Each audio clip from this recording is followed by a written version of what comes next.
Bismillah. Assalamualaikum warahmatullahi wabarakatuh. Yang saya hormati Bapak-Bapak yang ada di depan, terutama Bapak Kiai Gus Baha.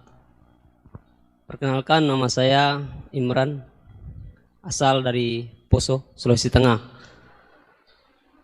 Alhamdulillah, pada kesempatan hari ini kita diberikan nikmat oleh Allah untuk bisa bertemu dengan Bapak Kiai yang mungkin secara pribadi dan mewakili mungkin perasaan teman-teman semua di sini, ada kerinduan, keinginan untuk berjumpa langsung dengan Kiai, dan alhamdulillah terlaksana dengan berkat artinya dari Allah Subhanahu wa taala melalui bapak-bapak kita dari Densus bisa memfasilitasi. Pak Kiai, yang pertanyaan saya, kita ini kan teman-teman ini bahasanya ex napiter, pernah masuk dalam kesalahan kebencian terhadap negara. Bahkan di antara kita ini ingin membentuk negara sendiri. Ya kan? Apalagi kami dari Poso, terutama MIT, Mujahidin Indonesia Timur, itu pengen bentuk komunitas bahkan negara di Poso. Gitu loh. Artinya ada kebencian-kebencian. Nah, bagaimana? Karena kami dulunya punya doktrin negara ini negara yang togut, gitu loh. Negara kafir yang wajib untuk kita perangi, kita musuhi, dan orang-orang yang berkembang kita, pokoknya kita basmi lah sampai tegak negara ini, negara Islam versi kami saat itu. Nah, mungkin ada pesan atau ujangan nasihat untuk kami ini untuk semakin kuat, ataupun ada kisah-kisah ataupun ayat-ayat yang menjelaskan bagaimana kita itu harus sungguh-sungguh mencintai negara kita yang kita cintai ini. Kemudian yang kedua, Pak Kiai, terkait masalah ihsan ini seperti apa? Karena mahwal Islam, mahwal iman. Nah, ihsan ini kita mungkin yang belum terlalu kami pahami apa itu ihsan, yang kata Nabi, anta'budullaha ka'annaka tarahu fa illam takun tarahu fa innahu yarak. Mungkin ada penjelasannya Pak Kiai Gus. Mungkin hanya ini yang dapat saya sampaikan. Assalamualaikum warahmatullahi wabarakatuh.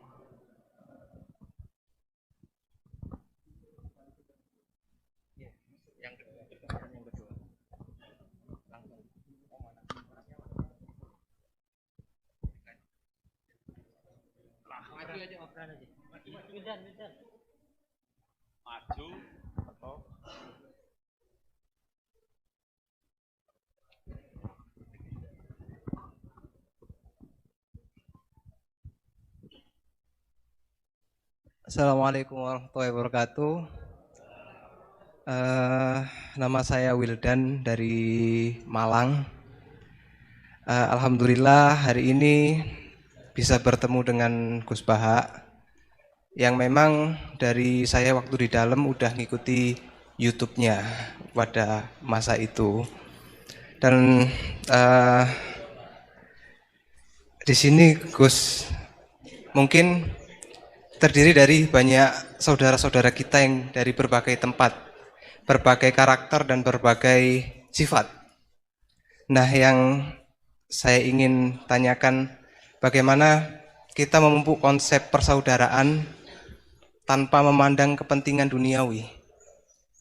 Karena kebanyakan dari kita bersaudara karena kepentingan, bukan bersaudara karena ya kita adalah saudara. Terus kemudian yang kedua yang ingin saya tanyakan itu, kita hari ini adalah mengalami degradasi moral yang luar biasa. Akhlak, sopan santun nyaris sedikit demi sedikit hilang. Nah, bagaimana cara kita untuk memupuk agar generasi kita selanjutnya tetap berakhlak, beretika terhadap yang lebih tua, ataupun kepada sesamanya ataupun kepada yang lebih kecil. Mungkin sekian dari saya. Assalamualaikum warahmatullahi wabarakatuh. Al-Fatihah. Bismillahirrahmanirrahim. Alhamdulillah. Ar-Rahmanir-Rahim. Surah Khairil Muhdim alaihim waladhdallin. Terus niki napa niati nggih dawuhe Mu'ad bin Jabal niku ta'alu bina nu'min sa'atan. Terus Mu'ad bin Jabal teng riwayat Bukhari sering dawuh, ayo rene moro aku, ayo do iman bareng-bareng. Dados ngaji kados ngeten niki termasuk nambahi napa iman. Tadi apa? Al-ihsan anta budawaha ka annaka. Coba diulang lagi. Al-ihsan anta abdullaha ka'annaka tarahu fa illam takun tarahu fa innahu yaraka. Oh ya bagus, masih bisa dibenarkan. Ya bagus, masih ingat. Namanya siapa tadi? Imran. Ya. Memang orang sana kalau baca Imran apa Imron gitu. Dari sana Bugis Imran, jadi orang sana nggak pakai ro. Kalau orang ngerok jadi pakai ra. Kalau ainnya? Ain pakai ain. Berarti apa? Imron gitu. Ya kalau sana tulisan KTP Imran. Apa bacanya orang-orang Sulawesi? Apa? Imran. Bismillahirrahmanirrahim. Ya yang rileks saja ya. Saya pernah ketemu orang yang pakaiannya itu enggak, mungkin kalau orang syariat bilang enggak syar'i lah, pakai pakaian yang tidak syar'i. Tapi dia muslimah, dia ke masjid. Saya ditanya sama seseorang, Gus kok sama orang gitu mau bertemu gitu. Karena terus saya bilang kenapa? Dia pakaiannya enggak islami gitu. Oke, dia tidak pakaian Islam itu nyata, tapi dia ke masjid itu Islam, ya tetap sholat itu Islam. Ketika dia ingin sholat dan tetap sholatnya pakai takbir, pakai rukuk, pakai sujud itu Islami. Wong setelah di masjid ya pakai mukena, pakai. Kalau sama-sama nyata, Anda kan boleh ngingat sama-sama yang fakta. Dia punya kesalahan dalam berpakaian, dia punya kebenaran dalam sujud, dalam rukuk, dalam ibadah. Dan itu tradisi Quran. Quran ya cerita famay ya'mal mithqala dzarratin khairan yarah wa may ya'mal mithqala dzarratin syarran yarah. Apa susahnya sih ingat dua-dua sisi itu?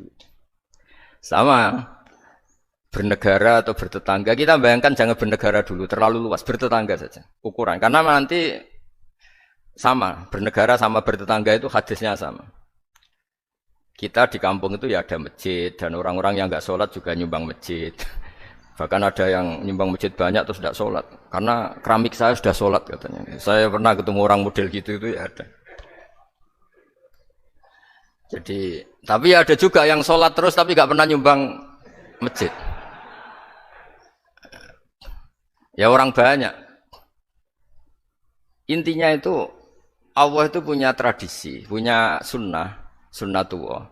Kebaikan ya dihitung, kejelekan juga dihitung. Dulu ketika Rasulullah SAW hidup bersama komunitas yang majmu', itu sebetulnya permintaannya Nabi jangan halangi kami saat mau beribadah. Dulu sampai perang karena mereka menghalangi. Sebenarnya problem mereka wa yasudduna an sabilillah, menghalangi. Sebenarnya kalau dulu saling toleransi ya enggak ada masalah. Artinya ketika Anda ingin sholat di Indonesia agak dihalangi, ingin pengajian enggak dihalangi, sebenarnya ini enggak ada masalah. Ya, soal ada kebaikan, ada keburukan ya mulai Nabi Adam sampai sekarang sampai kiamat. Itu cara pandang. Jadi cara pandang kita terhadap orang lain itu harus hal-hal yang nyata. Kalau kesalahan mereka nyata, kebaikan mereka juga nyata. Kenapa kita hanya ingat sisi yang jelek, tidak ingat sisi yang baik? Saya sering cerita ke santri-santri saya, setiap saya pengajian diundang orang di mana-mana itu saya mesti istighfar. Karena nggak ada pilihan. Saat saya datang ke pengajian di Sulawesi, misalnya saya tinggal ngaji di sini. Saat saya ngaji di sini, tinggal undangan yang di sana. Hidup itu tidak banyak pilihan, meninggalkan kebaikan, melakukan kebaikan. Artinya gini, dalam kebaikan saja ada kebaikan yang ditinggalkan. Apalagi dalam kejelekan. Makanya di sini ada pepatah terkenal dalam ilmu tasawuf tuh. Wastighfaruna yahtaju ilal istighfar. Saat Anda baik saja butuh istighfar. Bapak saya kalau guyon gini, Mas Sofyan. Ada imam istiqomah jadi imam masjid sampai tua sampai batuk-batuk. Itu bagus istiqomah. Tapi itu masalah kata Bapak. Akhirnya enggak kaderisasi katanya. Itu istiqomah apa gak mau diganti orang lain gitu. Ada kiai dai di mana-mana. Itu mesti orang muji, oh itu dai di mana-mana, laris gak pernah di rumah. Pondoknya pasti bubar itu karena ditinggal. Jadi kebaikan seperti ada orang sering sowan kiai. Wah itu malah lebih masalah lagi kan. Kadang kiainya pas istirahat, yang disalamkan template uang jatah susu anaknya. Hari itu waya tagihan malah lari sowan kiai. Nah, harusnya di rumah ada fardu ain tagihan listrik entah apa.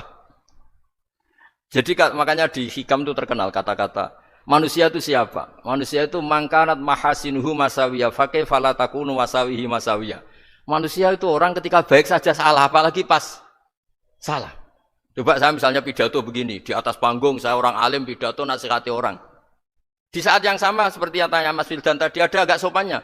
Di situ ada mungkin orang yang lebih sepuh timbang saya. Masa lebih muda kok di atas? Yang di bawah lebih tua. Ada agak sopannya.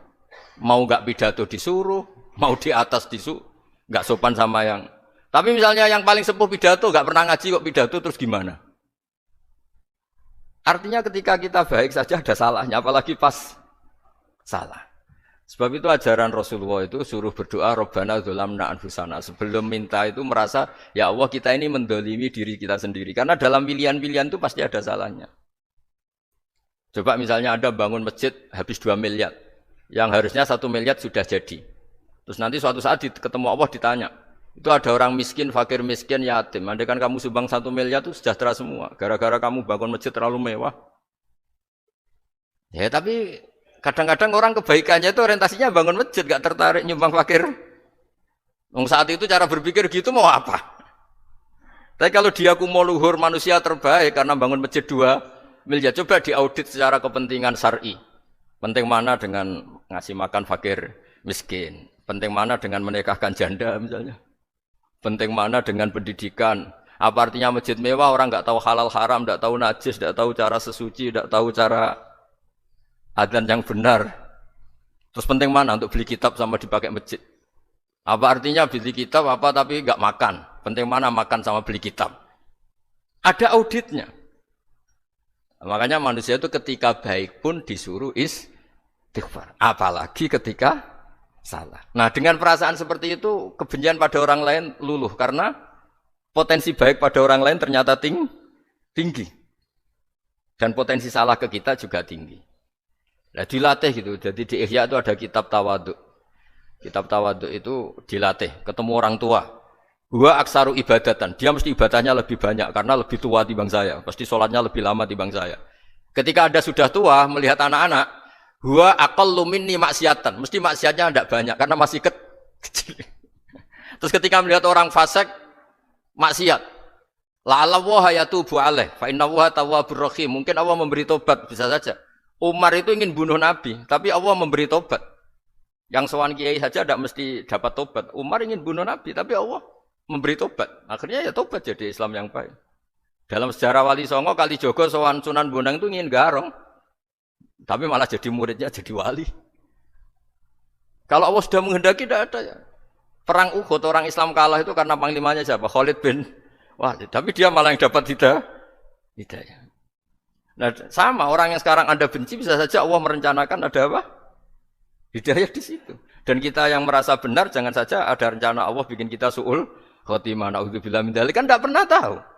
Nah, dari tidak pernah tahu itu orang diusahakan tawaduk. Wa ma adri ma yuf'alu bi wala bikum. Kita tidak pernah tahu. Makanya meskipun saya ini kiai terus kata orang banyak itu ketop. Kalau istighfar ya nangis betul ya. Cuma kan nggak perlu di depan umum. Nanti ada penampilan kan ribet kan nanti. Sudah nangis nggak ikhlas, nggak mutu. Ya gitu ya. Yang Mas Wildan tadi apa pertanyaannya diulang? Selain masalah akhlak tadi. Tentang bagaimana cara kita bersaudara tanpa memandang kepentingan duniawi. Nah, ya makanya tadi saya bilang bernegara itu pakai hadis misalnya Nabi pernah ngendikan kamu itu punya 3 tetangga. Yang satu punya 3 hak. Yaitu dia tetangga kamu, dia seagama kamu, dia sesaudara kamu. Jadi ada 3 hubungan. Seagama, sesaudara, dan Tadi apa? Dia tetangga kamu, dia seagama dengan kamu, dia masih kerabat kamu. Terus ada tetangga yang punya dua hak, yaitu dia tetanggamu, seagama dengan kamu, tapi tidak sekeluarga dengan kamu. Terus ada tetangga yang punya satu hak, dia ada keluarga kamu, dia ada seagama dengan kamu, tapi tetap punya hak karena itu tetangga kamu. Dan itu kata Nabi, semuanya berhak kamu baikin, karena ada hakul jar. Makanya dulu doa ada bil kubri itu ceritanya sederhana. Ada seorang perempuan Yahudi ya, sowan Sayyidah Aisyah. Kalau sowan ya dikasih uang sama Sayyidah Aisyah. Padahal Yahudi ya. Ketika dikasih uang, terus si Yahudi tadi, semoga engkau diselamatkan dari siksa kubur. Zaman itu Sayyidah Aisyah belum dengar hadis tentang siksa kubur. Setelah Rasulullah datang, saya tadi diminta didoain, ya saya terima karena saya enggak percaya. Terus Nabi ngendikan itu benar adanya siksa kubur. Ketika komunitas Yahudi di Madinah itu puasa Asyura, Nabi coba tanyakan mereka, kenapa puasa Asyura? Padahal orang Yahudi. Oh, terus setelah ditanya, Yaumun najjawahu fihi Musa, itu hari di mana Allah menyelamatkan Nabi Musa, kata orang Yahudi. Terus kata Rasulullah, nahnu ahaqqu bi Musa, saya juga berhak menghormati Musa. Kemudian Nabi puasa. Suatu saat lagi ada orang Yahudi datang, ya Rasulullah, ya Muhammad, manggilnya ya Abul Qasim karena orang Yahudi, ya Abul Qasim. Nanti nasib langit bumi ini di mana? Manusia yang sudah mati-mati di mana ketika bumi dihancurkan? Mayat-mayat yang sudah di kuburan di mana? Terus orang Yahudi tadi bilang, Inna woha wadu'a samawati ala dzih wal arodina ala dzih. Soalnya Allah itu bisa saja mengelola langit bumi yang sudah hancur gini-gini. Nabi itu tertawa-tawa. Dalam sebuah riwayat disebut hatta badat nawajidu. Tertawanya Nabi itu lepas sampai giginya kelihatan. Kata rawinya tasdiqan liqaulil khabri, karena Nabi membenarkan orang Yahudi tadi. Jadi intinya dalam banyak hal itu ya dicari kesamaan. Makanya kalau interaksi dengan kelompok lain kata Nabi la tusaddiquhum wa la tukadzibuhum. Kamu jangan mengiyakan juga jangan menolak. Kamu tolak jangan-jangan pas yang sama dengan ajaran kita. Kamu benarkan jangan-jangan yang tidak sama. Ya sudah, kalau enggak sependapat ya jangan ngambil sikap. Nah, itu juga yang dipraktikkan Rasulullah SAW. Nabi yaqumu lailatan yuraddidu hadil ayat. Nabi pernah sholat 1 rakaat hanya ngulang 1 ayat. Itu aja agak selesai. Yaitu ngulang-ngulang ayat fa'aqulu kama qalal abdus sholih in tu'adzibhum fa innahum ibaduk wa in taghfir lahum fa innaka antal azizul hakim. Pun Gusti kula nyerah.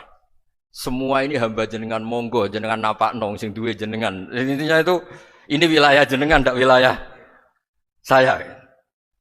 Nah kadang-kadang kita sebagai manusia itu jumawa seakan-akan itu wilayah kita. Kita nyiksa terserah kita, mengampuni ya terserah kita. Padahal tidak milik kita. Dunia ini milik Allah Subhanahu wa Ta'ala. Makanya yang terakhir saya ijazah bapak. Bapak saya itu orang hafal Quran, alim tapi lucu, senengannya guyon. Kalau ngajarkan saya tauhid, tasawuf itu gampang.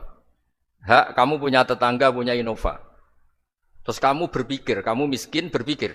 Itu pajaknya saja berapa, kalau apa itu bannya sudah halus itu gantinya kayak apa, kalau rusak kayak apa.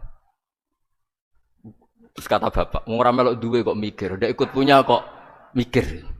Terus coba kamu nggak ikut punya Alphard, terus saya mikir, wah itu pajaknya berapa Pak Martinus, bisa dipakai beli motor kan, pajaknya apa? Alphard ini. Oh nggak ikut punya kok. Nah, dunia itu rawekmu, mbok pikir lah apa ono sing duwe. Maksudnya dunia itu milik Allah, apa kamu pikir itu milik yang punya gitu. Nah, itu yang dimaksud dalam ilmu tasawuf, da'it tadbir fama qoma bi ghairuk la tuqim bihi nafsak. Sudah kamu enggak usah ikut campur, itu wilayahnya Allah gitu karena wong enggak ikut punya kok ikut mikir.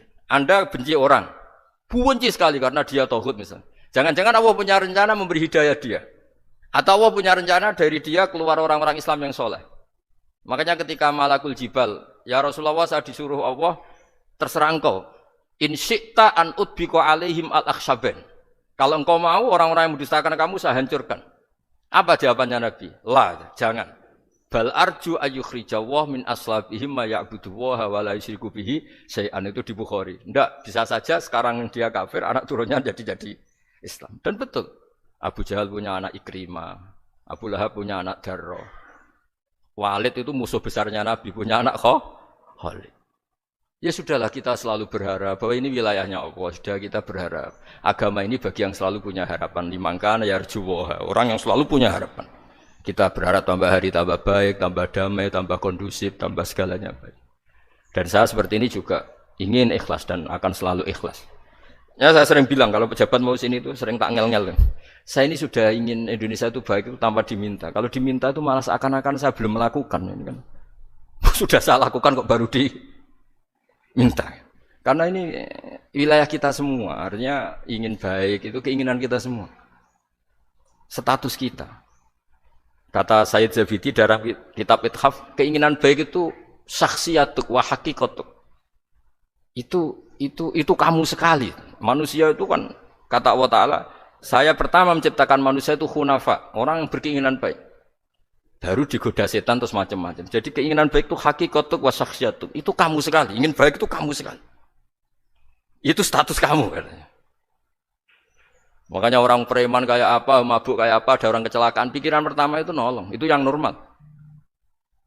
Soal ada kasus, pikiran pertama ngambil HP-nya itu 0,sekian%. Jadi pikiran pertama mesti nolong itu, karena itu syakhsiyatuk wa haqiqatuk. Nggih, ngoten mugi-mugi barokah sedanten. Assalamualaikum warahmatullahi wabarakatuh.